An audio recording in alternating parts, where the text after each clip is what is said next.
जय हिंद दोस्तों आज के सेशन में हम डिस्कस करेंगे इकोनॉमिकली वीकर सेक्शन का केस जो सुप्रीम कोर्ट में पेंडिंग चल रहा है। इस केस के 7 दिन की हियरिंग हो चुकी है। कल इसका 7th डे का हियरिंग कंप्लीट हुआ है और इस केस को अभी ऑनरेबल सुप्रीम कोर्ट ने रिजर्व कर लिया है दोनों तरफ की हियरिंग सुन के। अब सबसे बड़ा क्वेश्चन यही है कि इकोनॉमिकली वीकर सेक्शन का रिजर्वेशन कंटिन्यू रहेगा या ये क्वैश हो जाएगा।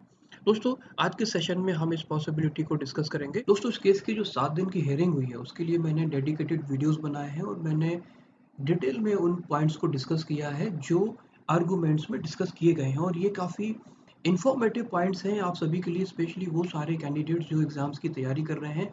आप सभी को इन सारे पॉइंट्स से गो थ्रू होना चाहिए क्योंकि इसमें बहुत सारी इंफॉर्मेशन एम्बेडेड है, बहुत सारे केसेस का रेफरेंस दिया गया है, बहुत सारे कॉन्स्टिट्यूशनल क्लॉजेस का रेफरेंस लिया गया है, तो आपको इसकी अच्छी अंडरस्टैंडिंग हो क्योंकि आपके जो फोर्थ कमिंग एग्जाम्स हैं बहुत ज़्यादा पॉसिबिलिटीज़ है कि आपके क्वेश्चंस इनसे पूछे जाएं। मैं इन सारे वीडियोस का लिंक आपको आई बटन में दूंगा, आप उसमें जाके देख सकते हैं। पॉइंट्स को मैं इस वीडियो में डिस्कस नहीं करूंगा, स्किप करूंगा क्योंकि हमारे पास टाइम का कॉन्स्टेंट रहेगा। हम आज के सेशन में सिर्फ ये डिस्कस करेंगे कि इस केस का पॉसिबल आउटकम क्या हो सकता है और इस पॉसिबिलिटी को डिस्कस करने के लिए ज़रूरी है कि हम दोनों साइड के जो इम्पोर्टेंट पॉइंट्स हैं उनको एक बार देख लें।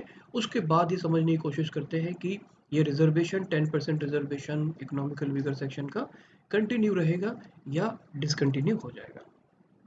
जो पिटिशनर साइड है उनका ये मानना है कि ईडब्ल्यूएस रिजर्वेशन जो 10% रिजर्वेशन है जनरल कास्ट को वो कॉन्स्टिट्यूशनली वैलिड नहीं है और जो 103rd अमेंडमेंट एक्ट जिसके तहत इकोनॉमिकली वीकर सेक्शन का रिजर्वेशन इंट्रोड्यूस हुआ था वो कॉन्स्टिट्यूशनली इनवैलिड है क्योंकि ये फंडामेंटल राइट्स को इन्फ्रिंज करता है। 103rd amendment act, third amendment act fundamental rights को वायलेट करता है और ये एक लॉ ऑफ इक्वालिटी को वायलेट करता है। इस ये हमारे बेसिक स्ट्रक्चर ऑफ कॉन्स्टिट्यूशन को वायलेट करता है, इन्फ्रिंज करता है, अफेक्ट करता है। इसलिए ये 103rd amendment act constitutionally valid नहीं है, ये रिजर्वेशन वैलिड नहीं है। और ये जो violation of law of equality है ये इसलिए क्योंकि जब बेस बनाया गया इकोनॉमिकली वीकर सेक्शन तो इसमें फिर जनरल कास्ट को ही क्यों लिया गया। इकोनॉमिकली वीकर सेक्शन में ओबीसीज भी हैं जहाँ पे इकोनॉमिकली वीकर सेक्शन एग्जिस्ट करता है, एससीज में भी करता है, एसटीज में भी करता है। तो फिर यहाँ पे डिस्क्रिमिनेशन क्यों? वो जो 10% रिजर्वेशन है इकोनॉमिकली वीकर बैकग्राउंड पे वो सिर्फ जनरल कास्ट को क्यों, बाकी सेक्शंस को अलग क्यों रखा गया? इस वजह से इसमें लॉ ऑफ इक्वालिटी भी इन्फ्रिंज होता है।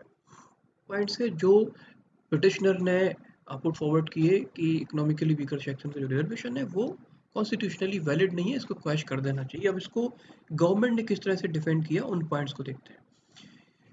पहला, गवर्नमेंट ने ये पॉइंट बोला कि ये जो 10% का रिजर्वेशन है इन जनरल कैटेगरी, ये जो 50% की लिमिट है इसको उसमें नहीं जोड़ा जाएगा, यानी कि एससी एसटी ओबीसी का जो टोटल रिजर्वेशन होता है 15%, 7.5% एंड 27%, उसके कंटिन्यूएशन में ये जो 10% रिजर्वेशन है ये ऐड नहीं होगा। तो रिजर्वेशन की जो लिमिट है जो मंडल कमीशन के टाइम पे फिक्स हुई थी वो 50% रिजर्वेशन की लिमिट फिक्स हुई थी।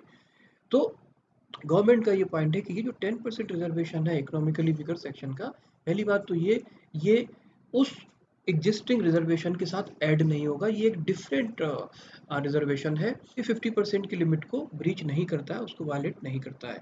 साथ ही साथ गवर्नमेंट ने ये बोला कि इकोनॉमिकली वीकर सेक्शन का जो रिजर्वेशन है ये परफेक्टली फाइन है, ये वायलेटिव नहीं है, बल्कि जो डीपीएसपी है आर्टिकल 46A इसको सपोर्ट करता है, ये परफेक्टली फाइन है, वैलिड है। उन्होंने पॉइंट दिया कि जो इकोनॉमिक क्राइटेरिया है ये एक, पिटिशनर ने बोला कि इकोनॉमिक बैकग्राउंड रिजर्वेशन का क्राइटेरिया नहीं होना चाहिए, रिजर्वेशन के क्राइटेरिया में बैकवर्डनेस का एलिमेंट होना चाहिए। तो उसके जवाब में गवर्नमेंट ने ये बोला कि इकोनॉमिक क्राइटेरिया एक रेलिवेंट फैक्टर हो सकता है और ये एक अफर्मेटिव एक्शन है, एक पॉजिटिव स्टेप है सोसाइटी के एक पर्टिकुलर स्ट्रेटा को अपलिफ्ट करने के लिए।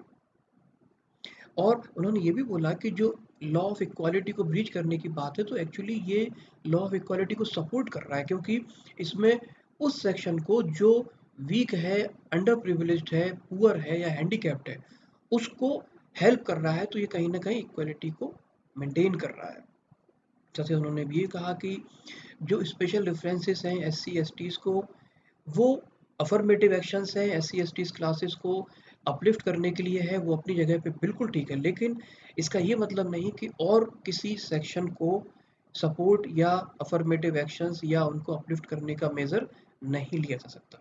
उन्होंने ये पॉइंट भी रखा गवर्नमेंट ने कि किसी भी पर्टिकुलर सेगमेंट को सोसाइटी का जो अंडर प्रिविलेज्ड है या वीक है, हैंडीकैप्ड है, उसको अपलिफ्ट करने के लिए स्पेशल प्रोविजंस की ज़रूरत होती है और उसी से इक्वालिटी मेंटेन होती है। गवर्नमेंट ने ये भी बोला कि constitution has to secure all its citizens justice, social, economic and political equality of status and opportunity.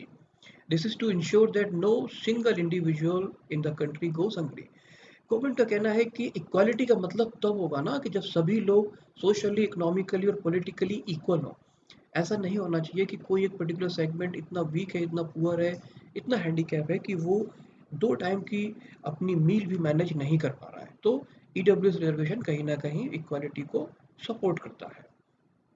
उन्होंने फर्दर इस चीज़ को एम्फसाइज़ किया कि हम डिग्निटी ईडब्ल्यूएस कहीं न कहीं डिग्निटी को इंश्योर करता है, क्योंकि बहुत बड़ा स्ट्रेटा है सोसाइटी का जो स्लम्स में रहता है, जॉबलेस है और बहुत सारे प्रिविलेजेस हैं जिनको वो अफोर्ड नहीं कर सकता है। साथ में ये पॉइंट भी बोला कि it is not restricted to एससीज and STs but to the weaker section of the society. Article बोला कि आर्टिकल 38 भी सपोर्ट करता है कि state should go ahead to take right measures for the welfare of people. और उन्होंने बताया कि 35% जो जनरल कास्ट है वो लैंडलेस है, यानी उनके पास जमीन नहीं है, वो इकोनॉमिकली बैकवर्ड क्लास है। अब बात आती है कि ईडब्ल्यूएस का रिजर्वेशन कॉन्स्टिट्यूशनली इनवैलिड है, तो उसके बारे में गवर्नमेंट ने पॉइंट रखा कि constitutional amendment can only B challenged if it destroys the basic structure of constitution. उनका मानना है कि 103rd अमेंडमेंट एक्ट को तब चैलेंज करना चाहिए जब वो बेसिक स्ट्रक्चर ऑफ कॉन्स्टिट्यूशन को डिस्ट्रॉय करे, लेकिन ईडब्ल्यूएस का जो रिजर्वेशन है वो बेसिक स्ट्रक्चर को वायलेट नहीं करता है, क्योंकि बेसिक स्ट्रक्चर का जो कॉन्स्टिट्यूशन का बेसिक स्ट्रक्चर है उसका एक थ्रेशोल्ड है, थ्रेशोल्ड एक लिमिट है कि उस लिमिट से आगे जाएगा तभी बेसिक स्ट्रक्चर अफेक्ट होगा। यानी कि एक शॉक एलिमेंट आता है कि अचानक से आपने बहुत ज़्यादा चेंजेस कर दिए और बेसिक स्ट्रक्चर अफेक्ट हो गया, लेकिन गवर्नमेंट का ये मानना है कि सिर्फ 10% इकोनॉमिकली वीकर सेक्शन को रिजर्वेशन देने से बेसिक स्ट्रक्चर अफेक्ट नहीं होता है, इसमें किसी भी तरह का शॉक एलिमेंट नहीं आता है। साथ ही साथ उन्होंने ये भी कहा कि any proposition which is flexible does not destroy basic structure. दोस्तों, दोनों साइड्स को सुनने के बाद ये मेरा पर्सनल व्यू है कि इस 103rd अमेंडमेंट एक्ट जो इकोनॉमिकली वीकर सेक्शन का रिजर्वेशन है, 10% रिजर्वेशन जो दिया गया जनरल कैटेगरी को जो कि वीक है, इस पर्टिकुलर अमेंडमेंट, इस पर्टिकुलर रिजर्वेशन के पीछे इंटेंट सही था। एक पर्टिकुलर सेगमेंट हमारी सोसाइटी का जो बैकवर्ड था, जो इकोनॉमिकली बैकवर्ड था, उसको अपलिफ्ट करने के लिए, हेल्प करने के लिए, सपोर्ट करने के लिए ये 10% रिजर्वेशन दिया गया। इसका इंटेंट सही था, लेकिन इसके एग्जीक्यूशन में कहीं ना कहीं कमियां रही हैं, क्योंकि वो कॉन्स्टिट्यूशनल के फंडामेंटल राइट्स और कॉन्स्टिट्यूशन के बेसिक स्ट्रक्चर को अफेक्ट करता है, इन्फ्रिंज करता है, वायलेट करता है। ऑनरेबल सुप्रीम कोर्ट दोनों पॉइंट्स को जब जज करेगा तो ये मेरा पर्सनल मेरा व्यू है कि वो इंटेंट सही होने की वजह से वो इस रिजर्वेशन को कंटिन्यू करना चाहेंगे कि ये रिजर्वेशन कंटिन्यू रहे, क्योंकि ये सोसाइटी के बेटरमेंट के लिए, सोसाइटी के लार्जर गुड के लिए ये जरूरी है।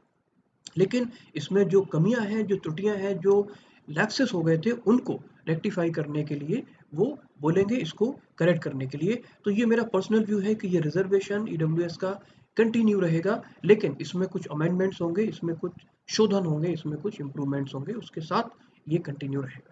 फ्रेंड्स, आपका क्या मानना है इसके बारे में? आप अपनी राय कमेंट बॉक्स में मेंशन कर सकते हैं। फ्रेंड्स, इस केस से रिलेटेड जो भी अपडेट्स होगा वो मैं आपके साथ शेयर करता रहूँगा। Friends, I'm wishing you very best of luck. Stay safe, stay healthy, and do take very good care of yourself. जय हिंद दोस्तों।